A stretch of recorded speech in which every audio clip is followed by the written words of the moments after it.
بسم الله الرحمن الرحيم. قال الله تبارك وتعالى قال ربكم ادعوني استجب لكم ان الذين يستكبرون عن عبادتي سيدخلون جہنم داخرین. صدائے فطرت کے عنوان سے گفتگو جاری تھی کہ جس میں یہ محور گفتگو یہ ہے کہ غیر اللہ کو پکارنے سے مراد کون سے افراد ہیں. آیا غیر اللہ کو پکارنا شرک ہے، غیر اللہ کو پکارنا کفر ہے، غیر اللہ کو پکارنا آیا ظلم ہے؟ ہمارے بعد برادران کی تعبیر یہ ہے کہ اگر کوئی غیر اللہ کو پکارتا ہے تو یہ شرک ہے. ان کا استدلال یہ ہے چونکہ پکارنا جو ہے یعنی دعا جو ہے عبادت کے معنی میں ہے، یعنی جہاں کبھی بھی پکار رہا ہے، پکارنا ہے، طلب کرنا ہے، آواز دینا، یعنی کیا عبادت اس کی کرنا ہے. آیت جو ہے یہ تھی جناب علی کہ خداوند تمہارا رب یہ فرماتا ہے کہ تم مجھ سے پکارو، میں تمہاری آواز پہ لبیک کہتا ہوں، آپ کی دعاؤں کو مستجاب کرتا ہوں. اور بے شک وہ لوگ جو میری عبادت سے اعراض کرتے ہیں، استکبار کرتے ہیں، تکبر کا مظاہرہ کرتے ہیں، تو اللہ تعالیٰ انہیں ذلت اور خار کے ساتھ جہنم میں داخل یہ لوگ ہوں گے. سیدخلون جہنم داخرین، سورہ غافر کی آیت نمبر 60. تو ہم نے سب سے پہلے نقطہ یہ بیان کیا تھا، آیا ہر پکارنا، ہر قسم کا پکارنا وہ اس زمرے میں آتا ہے کہ آپ کہیں جناب یہ دعا عبادت میں ہے، ہر پکارنا عبادت ہے، یا خاص قسم کا پکارنا کیا ہے؟ عبادت ہے. ہم نے چاند آیات کل بھی کچھ آیات کی تلاوت کی تھی جس میں ہم نے دیکھا تھا کہ نہیں پکار رہے ہیں لیکن عبادت نہیں ہے. دیکھیں خود شیطان کیا کہتا ہے، قیامت دن شیطان کہے گا، لوگ کہیں گے بھی اس نے ہمیں گمراہ کیا، تو شیطان وہاں پہ کیا کہے گا، وما کان لی علیکم من سلطان، مجھے تو آپ پہ اوپر کوئی سلطنت قدرت ہی نہیں تھی، الا ان دعوتکم، میں نے فقط آپ کو کیا دی تھی؟ عبادت آپ کی تھی. بھئی اگر دعا کا معنی آپ عبادت کریں، یہ میں نے آپ کی عبادت کی یا نہیں؟ میں نے آپ کو آواز دی تھی، آپ کو پکارا تھا، آپ تک میسج کیا تھا. سورہ ابراہیم کی آیت نمبر 22. جب حضرت موسیٰ علیہ السلام دختران شعیب کی مدد کی تھی، وہ کنویں سے پانی نکالا تھا، اس کے بعد جب یہ جو ان کی حضرت شعیب سلام علیہ کی بیٹیاں گھر گئی تھیں تو انہوں نے کہا تھا کہ ایسے اسے ایک آدمی نے ہماری مدد کی ہے، آپ اس کی کیا کریں، اس کو اجرت دیں، مزدوری دیں. تو یہ عورت آتی ہے، اس کی بیٹی آتی، کیا کہتی ہے، ان ابی یدعوکا، میرا باپ تجھے پکار رہا ہے، بلا رہا ہے. کیا مطلب؟ عبادت کر رہا ہے میرا باپ آپ کی. سورہ قصص کی 25 نمبر. سورہ بقرہ کی 221 نمبر بڑی پیاری آیت ہے. کہتے ہیں یہ لوگ کچھ ایسے لوگ ہیں، یدعون الی النار، یہ جہنم کی طرف یدعون، اور واللہ یدعو الی الجنہ، خدا تمہیں پکارتا ہے کہاں کی جانب، یعنی خدا عبادت کرتا ہے جنت کی جانب. لیکن یہ سورہ بقرہ کی آیت تھی. اسی طریقے سے سورہ جناب یونس کی آیت نمبر 25 میں ہے، واللہ یدعو الی دار السلام، خدا پکارتا ہے، دعوت دیتا ہے کس سے جانب تک؟ دار السلام کی جانب. وہ خدا عبادت تو نہیں کر رہا نا دار السلام کی یا جنت کی. بس اس سے یہ پتہ چلتا ہے کہ یہ کہنا کہ یہ دعا جو ہے عبادت کے معنی میں ہے، یہ مبنی علمی نہیں ہے. وہ کوئی کہہ سکتا ہے ابھی انہوں نے کہاں کہا ہے کہ آپ ویسے کہہ رہے ہو جناب علی، کیا انہوں نے کہا بھی ہے یا نہیں ایسا مطلب؟ دیکھیں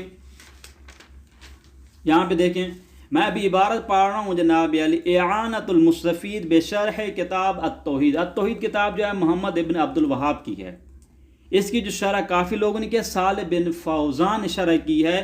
اس کے جناب علی صفحہ نمبر 193 میں یہ عبارت ہے، جلد نمبر 1 میں دیکھیں، وہاں پہ لکھتا ہے الاستغاثۃ بالمخلوق فیما لا یقدر علیہ الا اللہ سبحانہ وتعالی، مدد کے لیے پکارنا، استغاثہ کرنا ان امور میں جن پہ اللہ تعالیٰ کے علاوہ کوئی قادر نہیں ہے. کہتے ہیں فہادہ یا شرک الاکبر، یہ شرک اکبر. ابھی دلیل کیا ہے؟ دلیل پہ غور کرنا.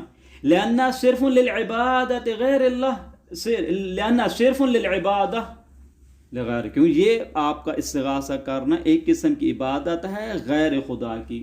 بس کسی کو پکارنا، مشکل کے لیے کسی کو بلانا، یہ کیا اس کی آپ عبادت کر رہے ہیں؟ اب یہ درست تو نہیں ہے. دیکھیں انہوں نے کیا کہا جناب، عبادت ہے غیر اللہ کی. اسی طریقے سے دوسری شرح ہے التوحید کی، ابن عثیمین کی، القول المفید علی کتاب التوحید. اس کی جلد نمبر 1 میں صفحہ 260 میں لکھتا ہے، کہتے ہیں یہ اصلاً ایسا کرنا درست تو نہیں ہے. کیوں؟ وَذَلِكَ لِأَنَّ الدُّعَاءَ مِنَ الْعِبَادَةِ، یہ پکارنے کی عبادت میں سے ہے. اور جب پکارنے عبادت کس کے ساتھ مخصوص ہے؟ خدا کے ساتھ. پس پکارنا بھی کس کے ساتھ مخصوص ہے؟ خدا کے ساتھ، ان امور میں جن پہ انسان اللہ تعالیٰ کے علاوہ کوئی قدرت تو نہیں رکھتا. ہم نے کہا یہ مبناً غلط ہے.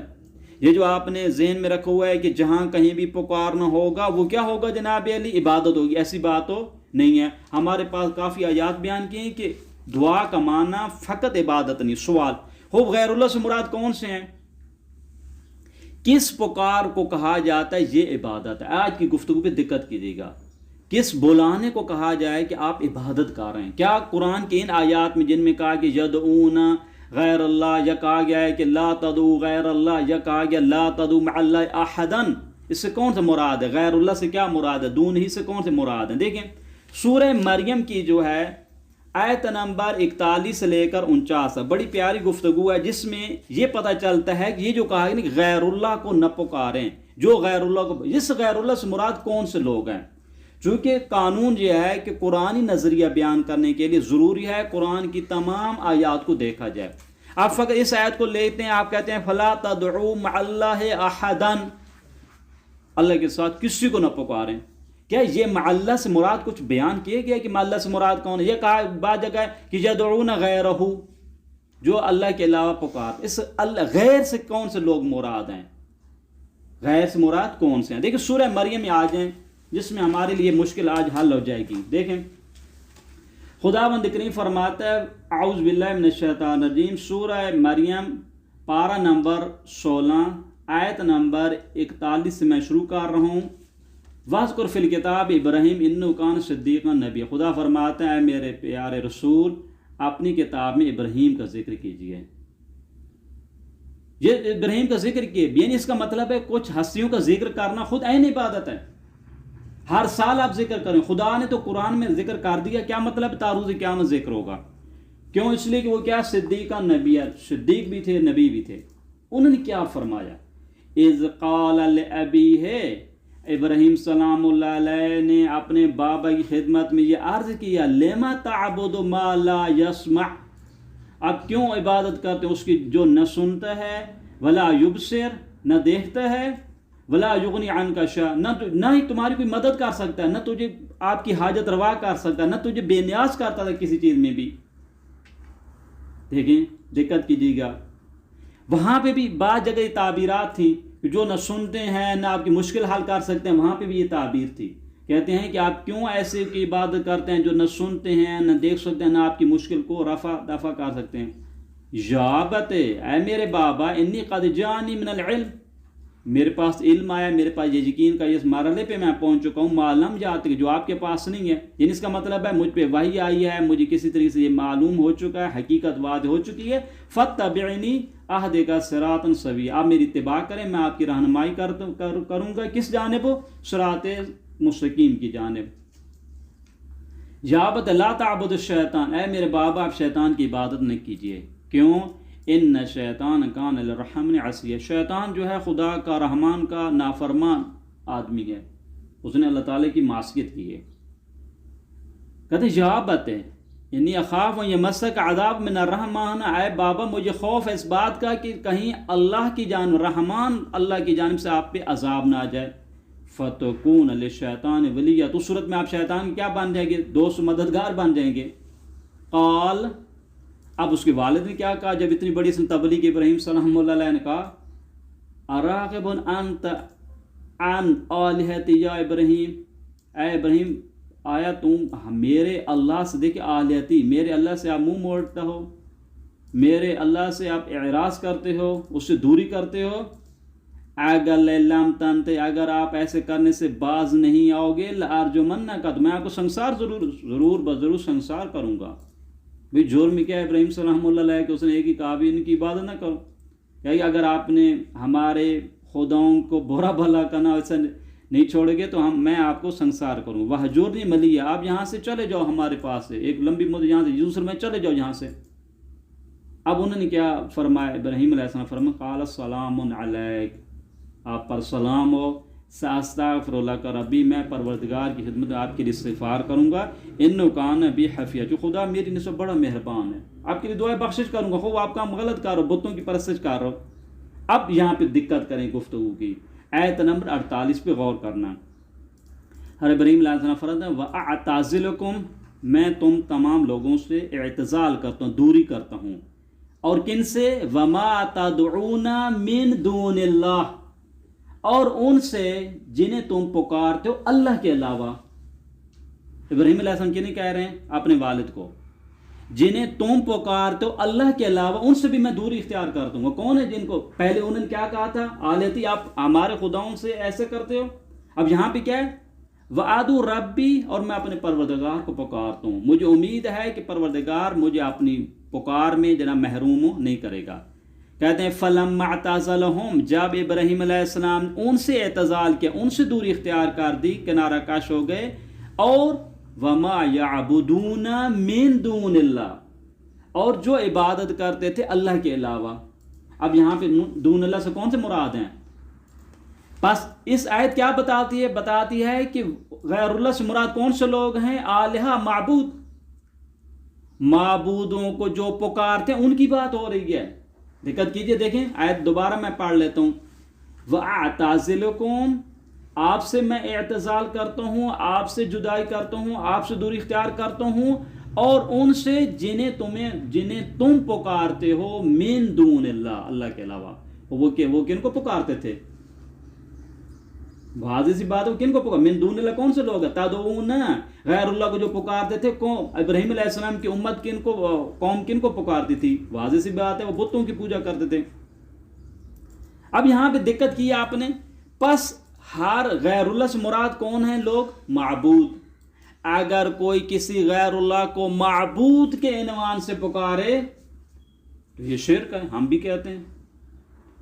بس ایک جگہ کہا کہ فلا تدعوا مع اللہ احدا، اللہ کے ساتھ کسی کو نہ پکارو. کیا مطلب؟ اللہ کے ساتھ، اللہ تعالیٰ کے ساتھ کسی کو بے عنوان معبود نہ پکارو. یہ جائز نہیں ہے. ہم پہ ہمارا بھی یہ نظریہ ہے، قرآن کی تعلیمات ہیں.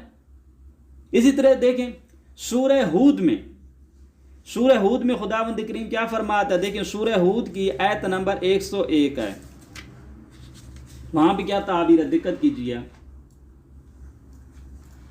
سورہ ہود، اعوذ باللہ من الشیطان الرجیم، بسم اللہ الرحمن الرحیم. دیکھیں وما ظلمناہم ولکن ظلموا انفسہم، ہم نے ان پہ کوئی ظلم نہیں کیا، خود انہیں اپنے جانوں پہ ظلم کیا. فما اغنت، دقت کیجیے یہ تعبیر ہے، فما اغنت عنہم آلہتہم التی یدعون من دون اللہ.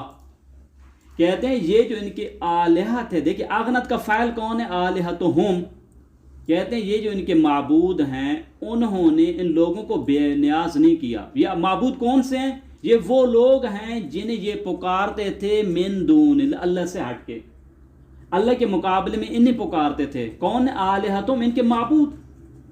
بس غیر اللہ سے مراد کون ہوگا؟ دون اللہ سے کیا مراد ہے؟ من دون اللہ سے کون سے لوگ مراد؟ معبود ہیں. بس وہ اگر کوئی غیر اللہ یا اللہ سے ہٹ کے کسی کو بے عنوان معبود پکارتا ہے تو یہ شرک ہے.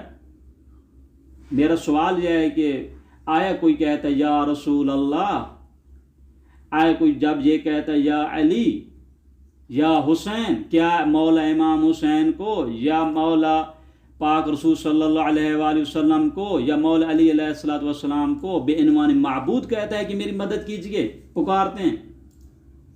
قرآن کی تعبیر ہے جو بھی اللہ تعالیٰ کے علاوہ کسی کو معبود سمجھ کے پکارتا ہے، کہتے ہیں یہ جائز نہیں ہے. بس اگر کہیں یہ عبارت آئی بھی ہے کہ وہ جو پکارتے ہیں غیر اللہ سے مراد کون سے ہیں؟ بے عنوان معبود. اگر کوئی کسی کو خدا کے مقابل میں خدا سمجھ کے پکارتا ہے تو یہ قرآن کی تعلیمات کے خلاف ہے، یہ جائز بھی نہیں ہے. ہم بھی اس کے نظریے کہہ رہے ہیں. بس فقط یہ کہنا جو بھی غیر اللہ ہوگا، کہتے ہیں یہ مطلب قرآن کی تعلیمات کے سراسر خلاف ہے. بس غیر اللہ کا پکارنا جائز نہیں ہے۔ قرآن کی آیات بتاتی ہیں کہ غیر اللہ سے مراد وہ ہستیاں ہیں ان کے نزدیک جو بتوں کو پوجا کرتے تھے، بس یہ لوگ ہیں، یعنی معبود۔ خب معبود ان کے کون سے، چاہے معبود انسانی ہو یا غیر انسانی، فرق نہیں کرتا۔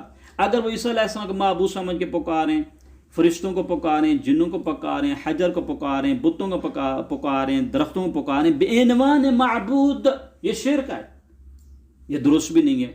لیکن یہ اس کا یہ معنی نہیں ہے کسی کو پکارنا جو ہے آپ کے یہ بھی جائز نہ ہو، یہ قرآن کی تعلیمات سے ہمیں سمجھ میں نہیں آتا۔ یہ ایک استدلال تھا۔ اب ہم کچھ پھر بھی آیات انشاءاللہ عزیز بیان کرتے رہیں گے جن سے یہ ہمیں شواہد ملتے ہیں، قرائن ملتے ہیں کہ غیر اللہ سے مراد کون سے لوگ ہیں۔ آیا ہر شخص ہے یا وہ مراد ہیں جو بت ہیں۔ انشاءاللہ یہ گفتگو کا سلسلہ جاری و ساری ہے۔ وصلی اللہ علی محمد وآلہ الطیبین الطاہرین۔